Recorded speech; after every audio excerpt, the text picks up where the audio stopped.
Hi again. I'm back and I just have this like pressing message. I was gonna try and wait till later or something like that, but I can't wait. It's just like repeat in my mind to talk about soul origins. And I talked about it a little bit, but I guess I didn't really explain it. So, for whatever reason, I guess it's something to do with the full moon because it's like super impressive. But soul origin. So my soul origin. I think I said before. I'm also going to talk a little bit about incarnation. So incarnation is, let's just say you have A and B get married and they have children, and they have and C and D get married to E and F and G and H. I don't know how to explain it. You get the point. People reproduce and A and B eventually die. A and B die and they go into the realm of the ancestors. But say A and B really want to come back. They come back. But the way that they're going to come back. You remember when C and D had their children? Well, C and D, got married. That's what I said, right? A and B had C and D, right? So C and D, when they go on to get married to whomever, letter in the alphabet, um, and they have children, A and B can come back as the children of C and D. And that boils all the way down to us, regardless of race, religion, culture, any of that. You continue to come back in your own bloodline. However, people can come back on the planet without that. When you are choosing to, it's not that there's a right or wrong. There's no right or wrong about it. But if you choose to come back within your own bloodline, obviously, if you're A and B and you died in, way back when, 10 years ago, and your children still aren't married or they still haven't decided to have children, you just end up waiting. That's all there is to it. For people like myself, you want to come back for a reason, to come and do something, so you do not wait. And the craziest thing, I guess that's probably why I saw it, was to like prove that I need to do a video on it, because I don't know who is out there vibing with this information, but somebody is, apparently.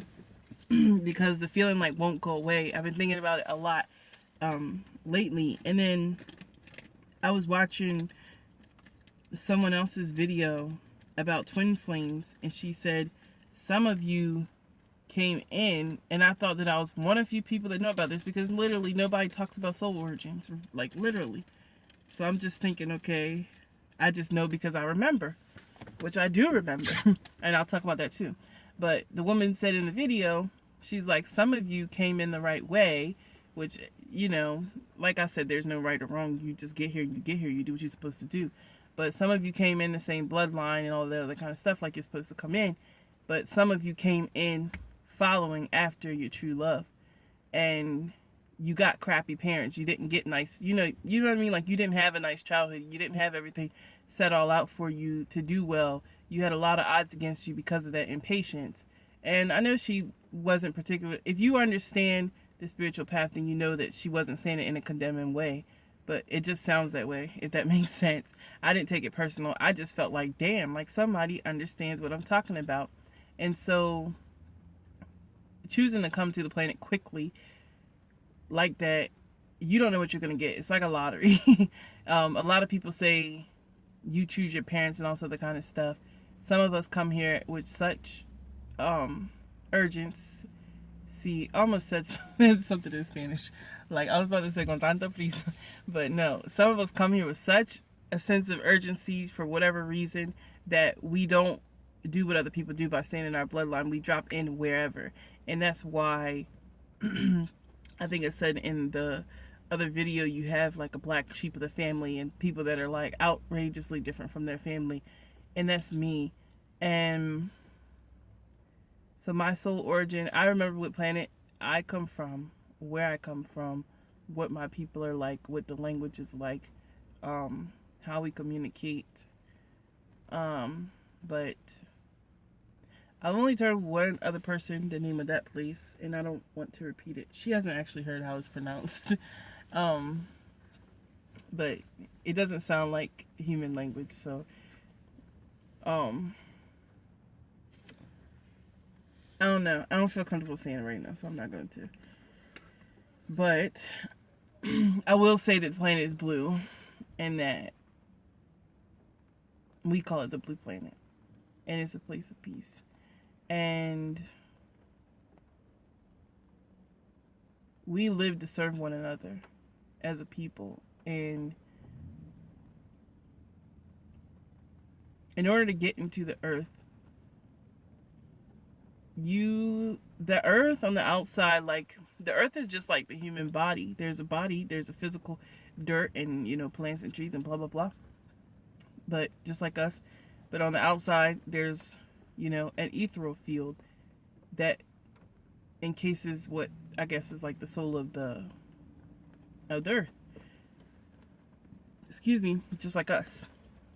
And on the outside of those, you have the earth also has chakras, and so the chakras are multiple, just like us.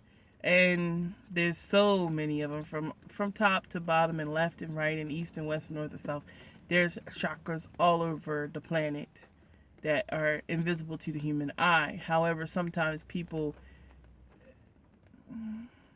sensitive people, let me put it that way, sensitive people know that they're there, like those particular chakras. It's just the energy that's there is very strong. So some people who are sensitive to it, they know it. But basically, outside of those chakras are what's called something like a portal. And I can remember jumping into the portal. Oh my God. I'm like having an inner battle right now because I love my privacy. I say it all the time, and something is just pushing me to say it right now. It's the fucking Scorpio full moon making me talk, but I'm just gonna say it. But I remember that he went in, and we lived lifetimes before. Me and my twin. We lived lifetimes together before, and I did not want him to come back alone because of what happened in a previous lifetime. And one thing you have to learn about time is that it's really it's non-existent. You can think that you are living a past life, and that earth or whatever, that time is moving forward, but it's really not. It's all happening at the same time. There's a reason why you feel fear. Like when people be like, oh, well, in a past life, I was gay and I was killed for it, or I was a witch and I was killed for it, or such and such and such. Not only is that stuff ingrained in your DNA, that fear of what happened to you, but it continues to happen to you. Time is really a non-existent thing. And for that reason, I'm going to say that when he jumped in, although I went in after him, I guess if I was counting it like a human being, it probably was 3 or 4 seconds or something that I just was like, hold my breath, let me just go. Let me jump in. And I jumped in, and I know that there is a good 10 to 20 years age difference between us. And that's why time is not real. So pretty much all of my life, I have always been attracted to the opposite sex and always attracted to someone that is older than me, because I know that he's older than me, if that makes sense. Not to mention, I just don't be vibing with people, right? When they're younger. I just can't deal with immaturity. I can't. But that's not the topic of the video. The point is, I remember, and I guess maybe somebody else is getting an inkling about remembering things from before.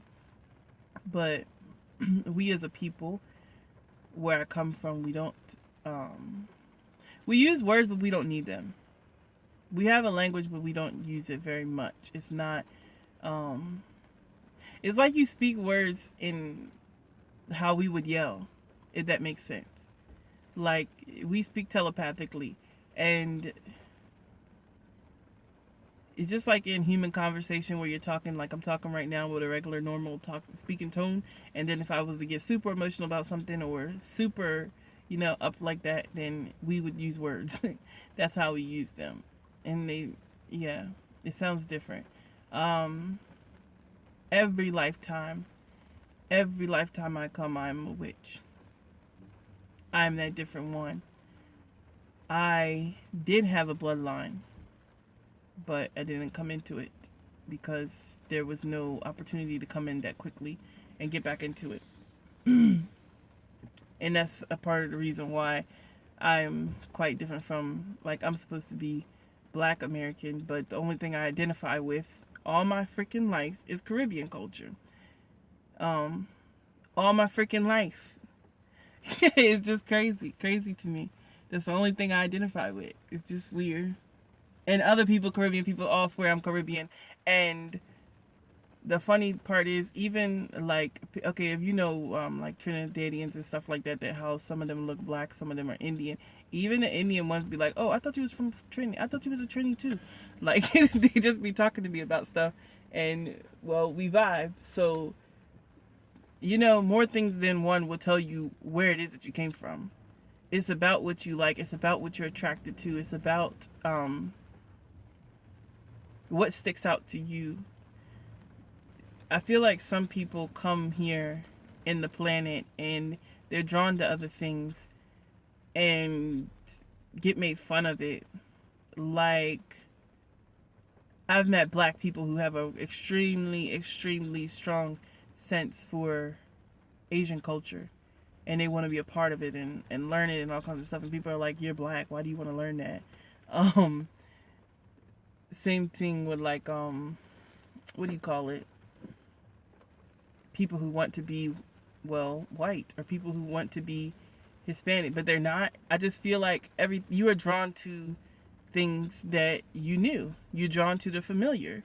That's just how it is. Like, there's not really a big need or necessity for that.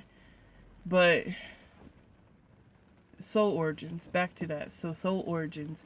So yes, I talked about my soul origin. That's where I'm from. That's where I go back to.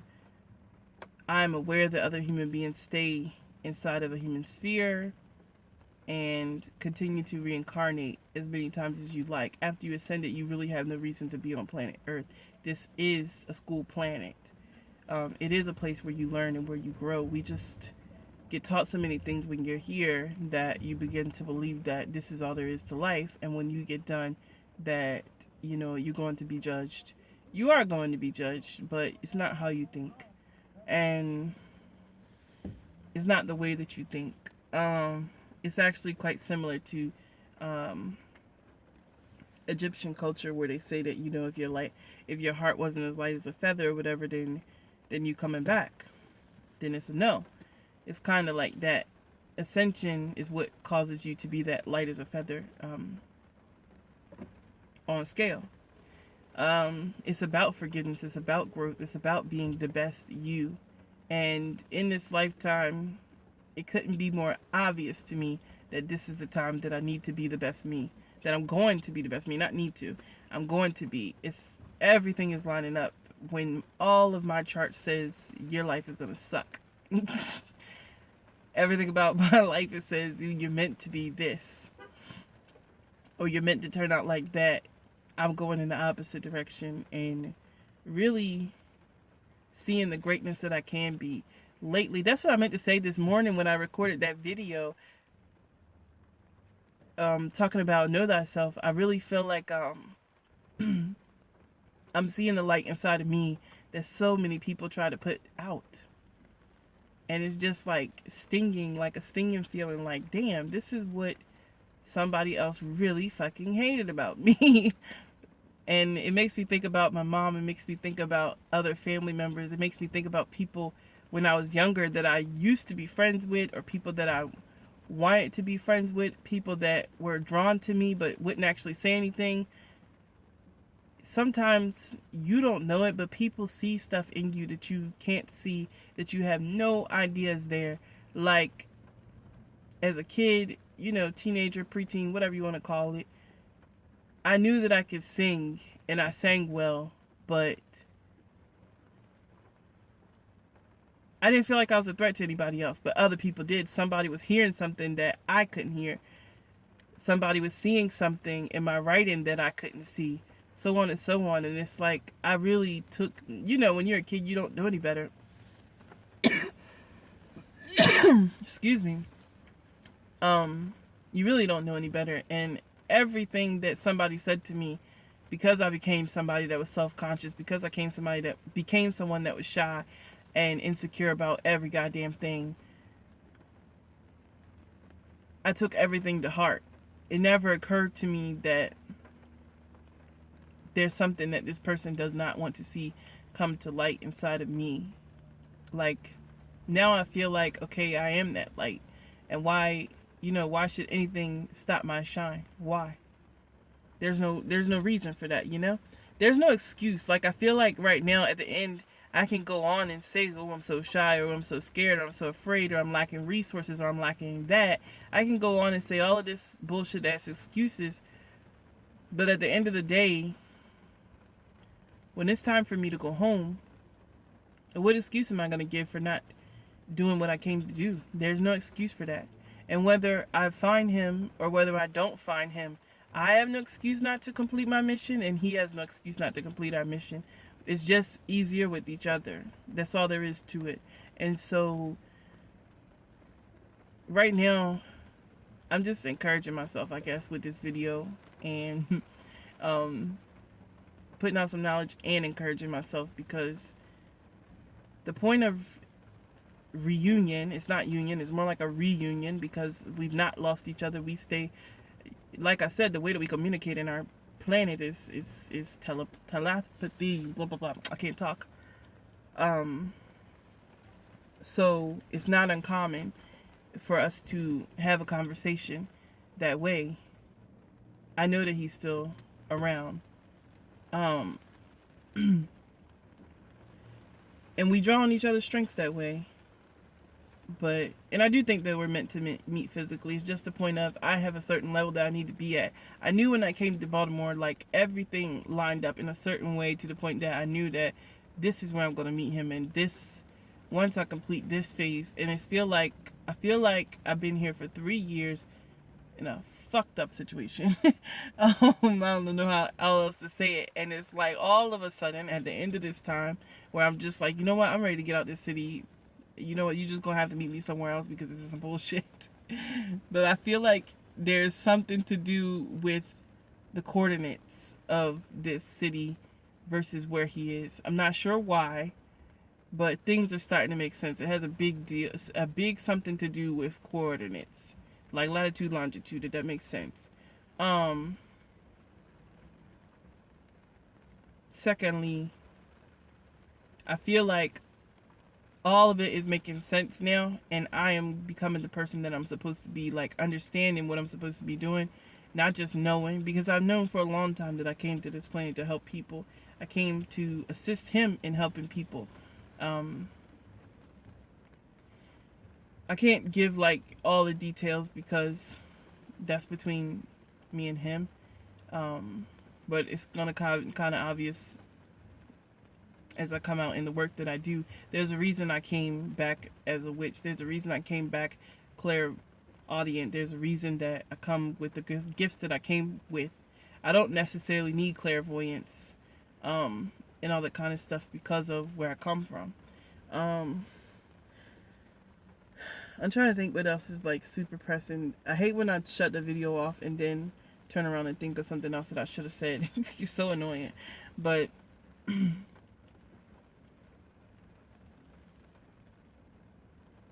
if you're looking for your origin, your soul origin, well, people do readings for it, obviously, but I never did no reading for it. I just remember, and it's something that I remember so hard that I had to suppress. And then, doing all of this work is back out, and just like, hello, did you forget? Knock, knock, knock. Like, you supposed to be doing this, you supposed to be doing that, blah, blah, blah. But I know that everybody isn't like me, and if I had to make a suggestion, it's meditation and it is intention. You need to be close to your spirit guides. The spirit guides can see and excuse me, they can see what you can't. They can tell you things about yourself that you cannot see. You need to use the dream world. The dream world is not just the dream world as you were taught.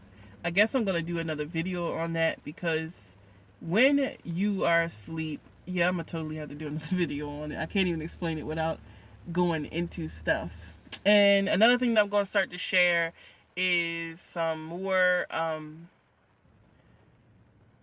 experience videos, I guess, about some stuff that I don't really talk about on this channel, but I'm gonna go ahead and talk about it. And what was I gonna say? When you are in the dream world, you are not dreaming. As scientifically, they just say, okay, you're sleeping, you're conscious, you lose conscious at this state, and you have, what is it, REM sleep or whatever.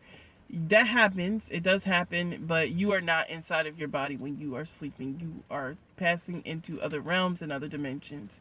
And sometimes you do it extremely consciously, which is why you remember that dream when you do, and other times you don't. We live in a universe of parallels, of multi-dimensions, as I just said, and so therefore there are reasons why your dreams feel so weird, or real, excuse me, not weird, why they feel so real and why you remember them sometimes. I'm gonna do another video on that, because there's some experiences that I want to share with y'all. But yeah, this is 20 fucking minutes long. Bye.